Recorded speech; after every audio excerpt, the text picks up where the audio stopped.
Hello, and today I will be reading Hand Talk, Koji Koda X Deaf Reader. Of course, I will put the link of the Wattpad in description. And also, your quirk in this is vibration.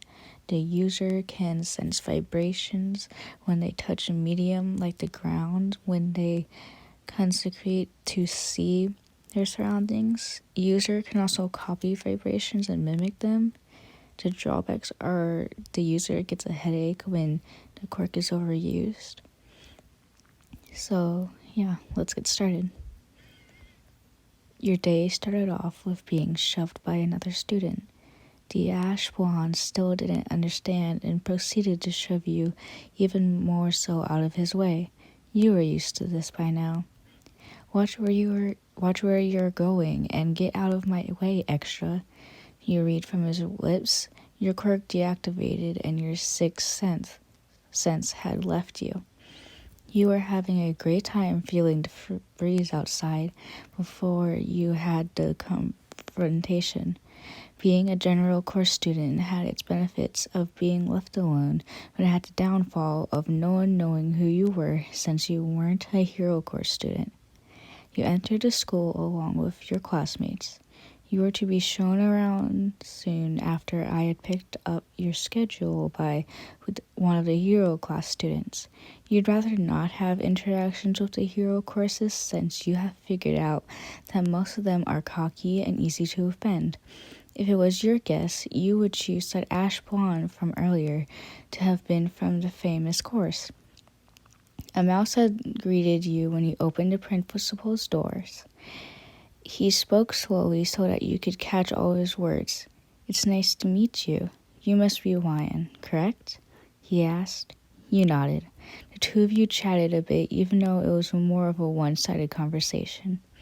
A hand placed itself on your shoulder, which started you. You looked at its owner, a tired, older male with an old-looking gray scarf. He motioned for you to follow him as he handed you a schedule. He didn't bother to try to talk to you. Not a surprise. You were escorted by him until you saw the 1A class door. He turned around. He muttered something that you couldn't see. He slid open the door to reveal the bustling classroom. The blonde was sitting right across the room. I was right, you thought. You had followed him into the room. By the students' reactions, you assumed he was their teacher. He sighed as he saw that you had followed him in. Does anyone know any sign language? Our school has received a new student and we need a translator. He spoke as you read his lips. You nodded. Nice to meet you. Can anyone help me? You signed with your eyebrows raised and leaned in slightly. No one responded. Tough luck, I guess. You turned around and head back until something pale, peach-colored hand caught your attention. A boy around your age had his hand barely raised and was quacking. He almost looked like a rock. He didn't look at anything but his desk. Clearly, the poor boy had some shyness issues. The man waved him over. His classmates seemed to cheer him on as he shakily stood up. Several gave him a pat on the back when he passed by, and he jumped from their touch. The teacher brought you and the boy out of the classroom. The young boy finally looked at you and waved, "Hello." He signed shyly. The teacher said something too quick for you to catch. The boy nodded and translated. "This is Mr. Aizawa. My name is Koda Koji. I'm going to be your translator for today." He gave a small, nervous smile. Cute. You smiled back. The boy seemed to be very fluent, which surprised you. It was nice for once. Are you hearing? You asked the boy. It's not rude to ask this in deaf culture, by the way. He nodded. He hesitated for a bit before asking, "Are you deaf?" He finally asked. You gave him a thumbs up and a smile. He seemed to be a little shocked, but that was expected from a hearing person. "I will try to help the best I can." He cracked a weak smile. Again, his hands seemed to rest close to his chest. He's pretty tall, you thought as you examined him with your eyes. He seemed to squirm a bit as he noticed your eyes trailing over him. Sorry, you quickly apologized. You averted your gaze to make him more comfortable. Guess he's not used to be putting on in the spotlight. He waved you to get your attention. Mr. Aizawa had told him something to relay to you. He says that I will take you around the school and show you around. He paused, realizing what he translated. Wide-eyed, he looked at his teacher. He shook his hands, and he was trying to say something, and his lips parted for a brief second. But Mr. Aizawa, the words were easy to catch. But Mr. Aizawa, I can't do that. You read, having no clue what tone he was using, but his frightened face spoke for him. You lightly touched his arm, causing him to be spooked once more. Don't worry, you'll be fine, Koji. You quickly signed before he could look away. Hopefully he's comfortable with me using his first name. You glanced at his flustered expression, or not. Before he could doubt himself, you tugged at his sleeve and motioned him to follow. Surprisingly, there was no resistance. The boy looked at his teacher for help. Aizawa seemed to chuckle and shut the door. Koda was eventually calmed down enough to take you on a mini tour. He signed a couple of things, but rarely looked you in the eye. You waved at him to get his attention. You had noticed that whenever you signed, he never maintained eye contact and always looked away. You know, in deaf culture, it's considered to be rude to break eye contact, right? You bluntly asked. It seemed to send him into overdrive panic while signing sorry repeatedly. You grabbed his hands and tried to get him to stop freaking out. Only sent him to hyper blush mode. His face lit up bright pink. He looked like he was going to faint. You are fine. I just wanted to tell you for future reference. You signed slowly and made sure that he knew that you hadn't taken offense to his actions. Once you let go of his hands, he seemed to relax slightly. He seemed embarrassed enough, so you asked where the dorms were after entering the cafeteria. After the 5 or so minutes walk, we had stumbled upon a building with large, beautiful doors. Where's your dorms? You asked him. 1A dorms.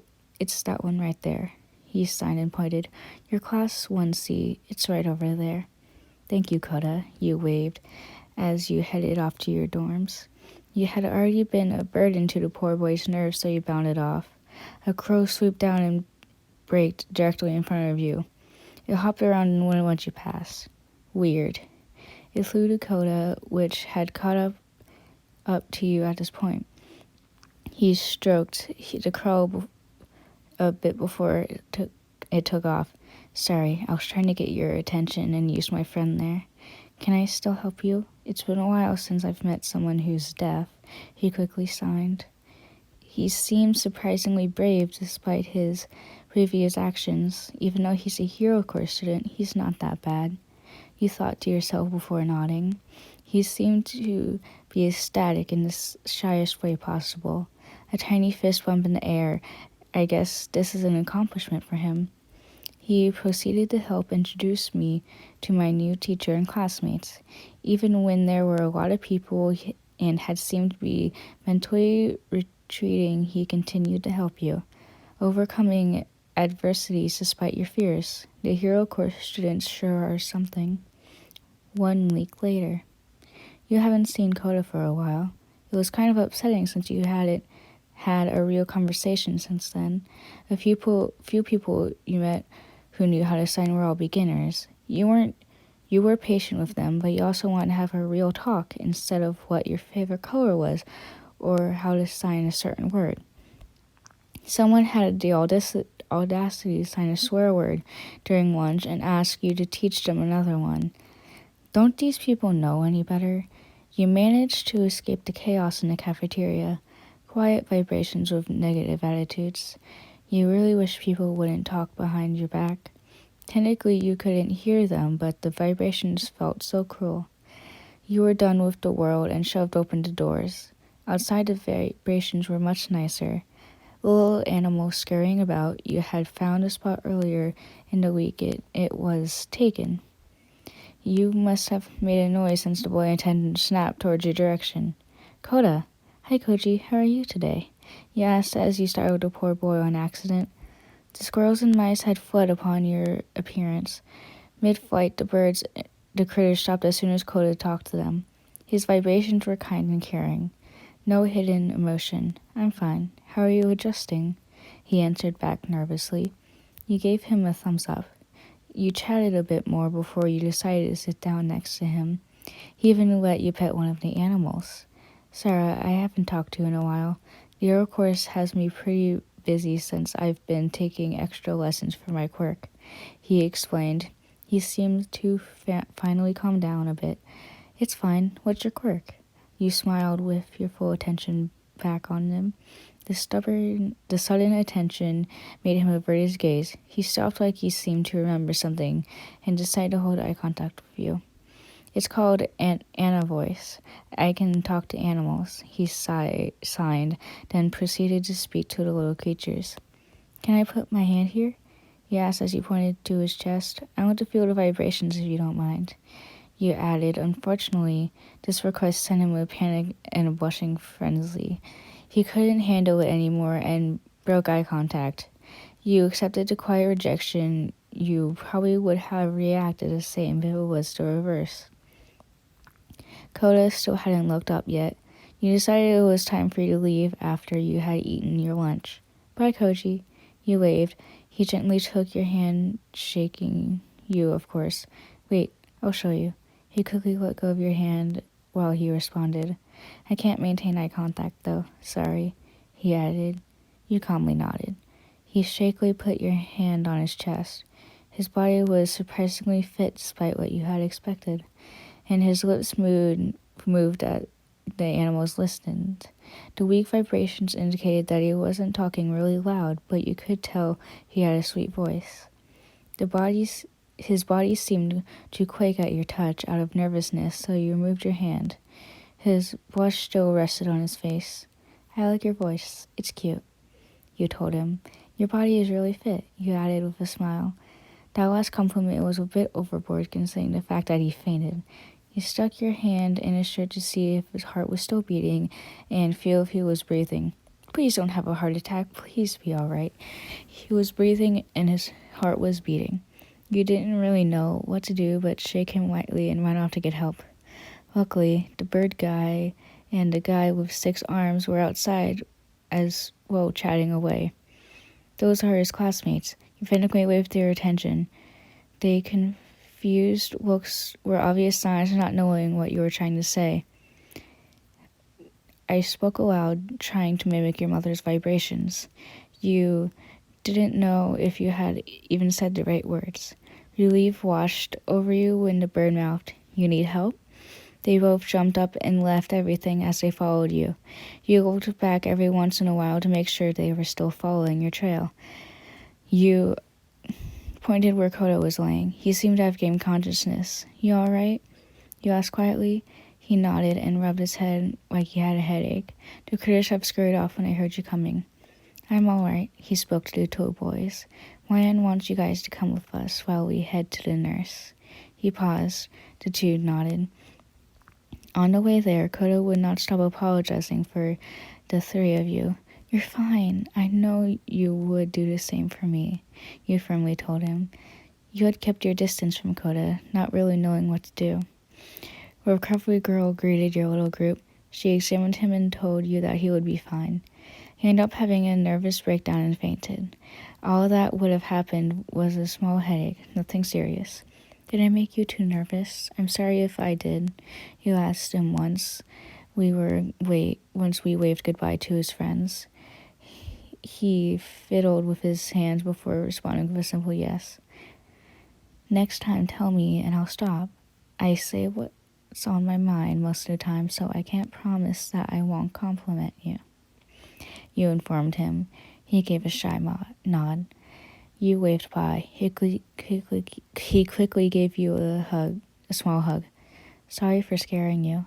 He sighed while a nervous expression painted his face and turned his heel.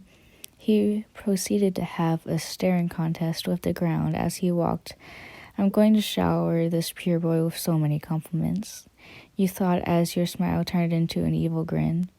You didn't want to see him fade again, but you were convinced that he never got much attention. You were going to change it.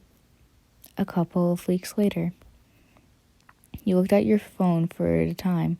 Koda was supposed to meet you at your usual hiding spot, but he seemed to be late. You checked your phone to make sure you had read his text message right. You had started to hang out more often and become good friends. You would practice his quirk while you would use yours and listen. The vibrations from both him and the animals were always beautiful. He had gotten more confident while talking in front of you. It made you very happy. A warm hand tapped your shoulder. Koda waved for you to follow him. I want to show you something. He continued to wave me on. He eventually led me to his dorm. His classmates noticed us upon entering the building. Since everyone's vibrations are different because of tone, you couldn't tell what they were saying without reading their lips. You tried to speak, but since you had been practicing with Koda, was immediately made fun of by the ash blonde. Koda noticed it and immediately stood in between you and the boy to block his view. You could piece together what Koda was saying by his vibrations since you were spending so much time with him.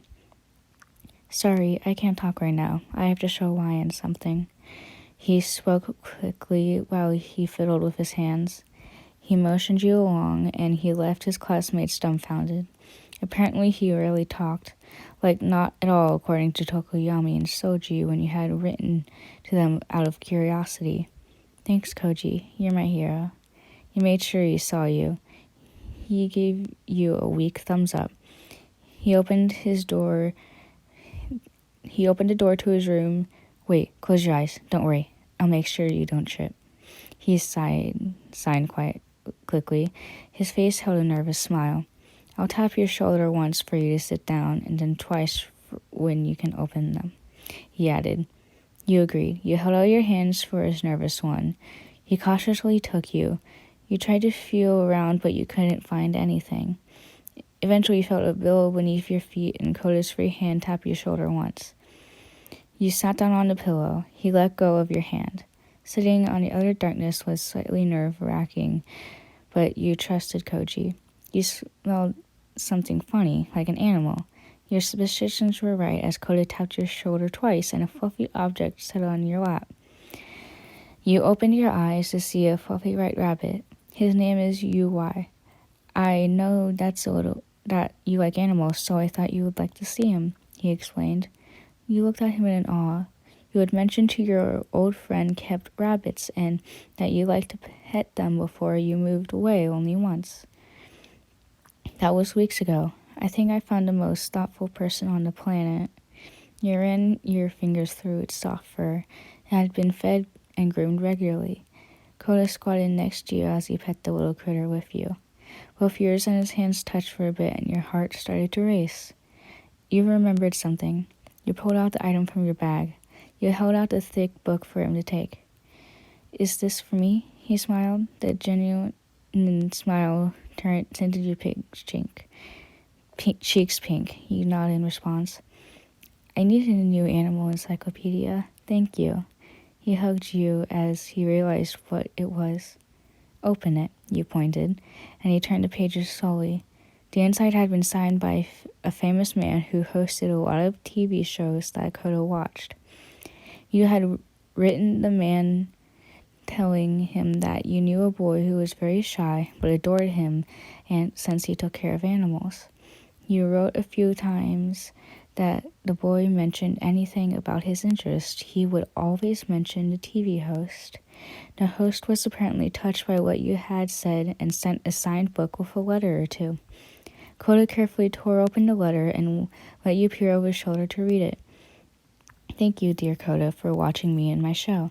I didn't think I was able to reach that many people, but I'm glad you have enjoyed learning with me and my lovely animals when we have gone on our adventures.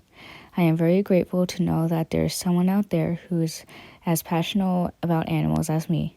Please continue to be sweet as your friend has described. I'm sure if I got to meet you, I would like you too. Take this copy from my personal collection as a gift from me. Thank you for being my fan." The note was signed with a beautiful cursive handwriting and a small drawing of a cute alligator. Koda seemed to be going into shock. His face crinkled as he read and reread the note over and over again. He stared at you in utter disbelief. What followed next was completely unexpected. You watched as he fangirled and ran around his room like he was a different person who had just won the lottery. He stopped to gently move the bunny from your lap. He proceeded to pick you up and hop around the room with you in his embrace. When he finally put you down, he quickly signed without thinking. "Do you know how much amazing this is? You're awesome. I love you so much. Thank you." He finished while still in fangirl mode. The gears of his mind turned and he realized what he had signed. He let out what you presumed to be a small scream of terror.